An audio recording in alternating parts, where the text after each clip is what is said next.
नमस्कार किसान भाइयों, राम राम। खेतीबाड़ी चैनल में हमारे स्वागत है। देख सकते हैं हमारी धान की फसल है जो कि गबोठ अवस्था में आ चुकी है। दोस्तों, इस समय लगभग सभी किसान भाइयों की ज़्यादातर जो है समय पर रोपाई कर दी हैं। उनकी ज़्यादातर फसलें अभी गबोठ अवस्था में है, या कि कुछ बालियाँ निकलने वाली हैं, या कि कुछ 5 से 10% बालियाँ निकल चुकी हैं, या कि फिर और कुछ पहले किसान भाई जो लगा चुके हैं उनकी बालियाँ लगभग पूर्ण रूप से निकल चुकी हैं। किसान भाइयों, हमेशा आप देखते हैं कि जब शुरू में स्टार्टिंग में हमारे खेत में जब बालियाँ निकलती हैं तो कुछ बालियाँ आपको इस तरह निकलते हुए मिलती हैं। ये स्टार्टिंग की जो बालियाँ निकलती हैं शुरू में, उनमें आप देखते होंगे कि ये बालियाँ सफ़ेद निकलती हैं। ये इस तरह की, ये देख सकते हैं शुरू से ही ये बालियाँ सफ़ेद निकलती हैं।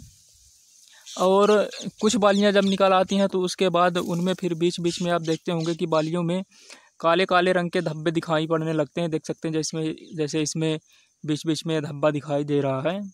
इनका मुख्यतः 3 कारण होता है किसान भाइयों। ये 3 वजह से इस तरह की फसल बर्बाद होती है हमारी, और इसका हमें स्टार्टिंग में ही इलाज करना पड़ेगा, वरना ये हमारे उत्पादन में भारी नुकसान पहुंचा सकते हैं। इनसे अक्सर कम से कम 15 से 20% उत्पादन में कमी देखने को मिलती है। इसलिए हमें शुरू में जब ऐसे सफ़ेद बालियाँ निकलते हुए दिखाई दें तभी हमें इसका उपचार कर लेना चाहिए।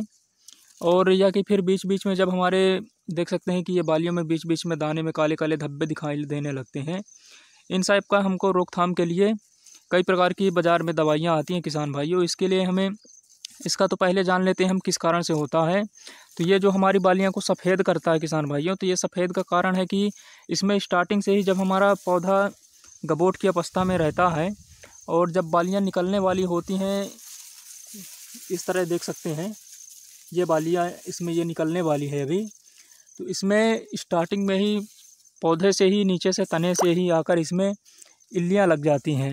हरे हरे कलर की इल्ली आती है ये जो, तो इसमें स्टार्टिंग से इल्ली लग जाती है वो वहीं से इसको चूसना शुरू कर देती है। इसके दाने के अंदर जो दूध भरा रहता है जिससे चावल बनता है उसको वहीं से चूसना शुरू कर देती है, जिससे कि फिर जब बाली हमारी ये बाहर निकल के आती है इस तरह, तो आप देखते हैं कि ज़्यादातर दाने इसमें सफ़ेद पड़े रहते हैं। लगभग ये पूरी बाली को ही खा जाता है, 2-4 दाने छोड़कर। और दूसरा कारण होता है कि जब बाली अंदर से तो सही निकलती है, मगर बाहर आने के बाद फिर आप देखते होंगे कि जब इसमें दूध भर रहा होता है उस समय ये बीच बीच में इक्का दुक्का आप दाने देखते होंगे कि इसमें बीच बीच में काले काले धब्बे पड़ जाते हैं और उनमें दाना प्राय रूप से नहीं बन पाता। इसका कारण होता है दोस्तों 2 मुख्यतः कारण है। एक तो जो हवा में उड़ता रहता है हमेशा, आप देखते होंगे आपके फसल के ऊपर चिड्डा हरा हरे रंग का होता है, छोटा सा साइज में, ज़्यादा नहीं बड़े होते हैं, लेकिन वो जितने छोटे होते हैं उतना ही अधिक नुकसान हमारी फसल को करते हैं। ये देख सकते हैं इसमें ये बीच में ये देखिए ये डंक मारा है यहाँ पर। तो ये हो गया एक चिड्डा, और दूसरा एक गंधी कीट आती है, और तीसरा मक्खी। 3 रूप से मुख्यतः इसके नुकसान करने वाले कीटनाशक होते हैं जो हमारी फसल को बहुत ज़्यादा नुकसान करते हैं। इसका उपचार के लिए हमें बाज़ार में कई प्रकार की दवाइयाँ आती हैं, लेकिन जो मैं इसमें दवाई स्प्रे करता हूँ दिखा सकता हूँ यहाँ पर। इस खेत में हमारे देख सकते हैं ज़्यादातर बालियाँ इसमें निकल चुकी हैं। और बात करें इसकी तो ये अभी देख सकते हैं इसमें इक्का दुक्का बीच बीच में बाली निकली है। जब इस तरह किसान भाइयों खेत की स्थिति रहे हमारी, बीच बीच में इक्का दुक्का बाली निकले और इल्ली वगैरह का प्रकोप दिखे, तो उसी समय हमें स्प्रे करना चाहिए कीटनाशक का, ताकि ये ज़्यादा नुकसान ना पहुँचा सके हमारी फसल को।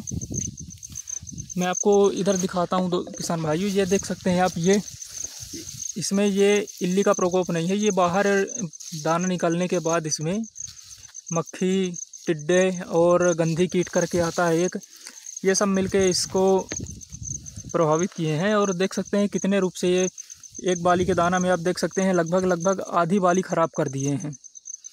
तो जैसा कि आप देख सकते हैं कि जब ये एक बाली में आधे दानों को प्रभावित कर दिया है, तो इसी तरह अगर सारे बालियों में लग जाएगा तो कितना नुकसान करेगा ये हमारी फसल को। इसलिए इसके लिए दोस्तों मैं जो दवाई का स्प्रे किया हूँ इसमें, तो इसके लिए पहला तो ये आता है कराटे नाम से ये दवाई आती है।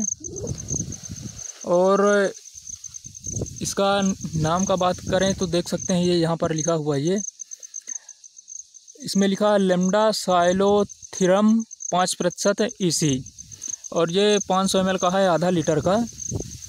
और ये लैम्डा साइलोथ्रीन करके आता है, 5% है कीटनाशक। इसमें केवल इसके स्प्रे से दोस्तों जो भी आपके फसल में कीट वगैरह लगे होंगे, कुछ भी लगा हो, इल्ली, टिड्डे, मक्खी, ये गंदे कीट वगैरह जो भी होगा, ये सारे चीज़ों को ख़त्म कर देगा। बस इसका स्प्रे करते समय हमको सावधानियां रखने पड़ेगा, क्योंकि ये बहुत ही ज़्यादा मात्रा में ख़तरनाक होता है। इसको अपन 15 लीटर की जो टंकी आती है हमारी स्प्रे वाली, उसमें इसको 25 ml प्रति टंकी डाल के और इसमें स्प्रे कर देना है। स्प्रे करने के बाद आप देखेंगे कि लगभग आधे 1 घंटे में ही आपको इसका रिज़ल्ट दिखने को मिल जाएगा। डालने के साथ ही इसमें जो भी कीट वगैरह लगे होंगे उस समय सारे वहीं पर दम तोड़ देंगे तुरंत। और अभी देख सकते हैं कि हमारी ये फसल में आपको कहीं पर भी एक भी टिड्डे वगैरह कुछ नहीं दिखाई दे रहे हैं। पूरा खेत एकदम से क्लियर हो चुका है। और बाद में जो देख सकते हैं ये बालियाँ बाद में जो निकल रही हैं, ये पूर्ण रूप से स्वस्थ और एकदम साफ़ सुथरी बाली है। इसमें देख सकते हैं एक भी दाना प्रभावित नहीं है, पूरा एकदम साफ़ सुथरा दाना है। और ये 100% इसमें दाने भरेंगे किसान भाइयों। और एक बात करूं तो एक और आता है उसी टाइप में, ये देख सकते हैं लक्ष्य नाम से, और इसका भी फार्मूला वही है दोस्तों।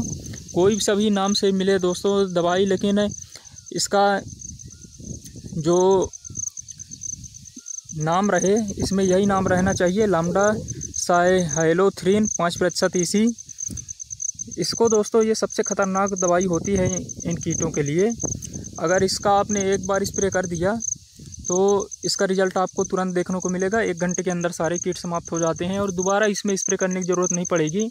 अगर बारिश नहीं होती है उस समय तुरंत 1 घंटे भी, तो आप देखेंगे कि ये लगभग हफ्ते से 10 दिन इसका असर रहता है। और इतने में हमारी फसल को लगभग पककर तैयार ही हो जाती है, जिस वजह से फिर दोबारा स्प्रे की ज़रूरत नहीं पड़ती है।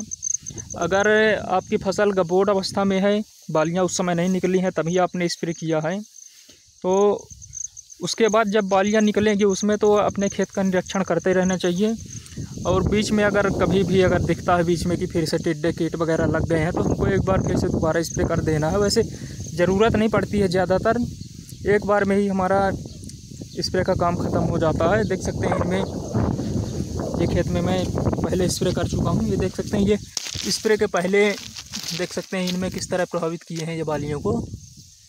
और अब स्प्रे के बाद देख सकते हैं ये पूरा एकदम साफ़ सुथरी ये बालियाँ निकल रही हैं, ये देख सकते हैं। तो दोस्तों ये वीडियो यहीं ख़त्म करते हैं। अगर जानकारी अच्छी लगी हो तो चैनल को सब्सक्राइब कर लीजिएगा, वीडियो को लाइक कर दीजिएगा। और हमारे चैनल पर इसी तरह की खेती बाड़ी संबंधित जानकारी मिलती रहती है। वीडियो देखने के लिए धन्यवाद किसान भाइयों।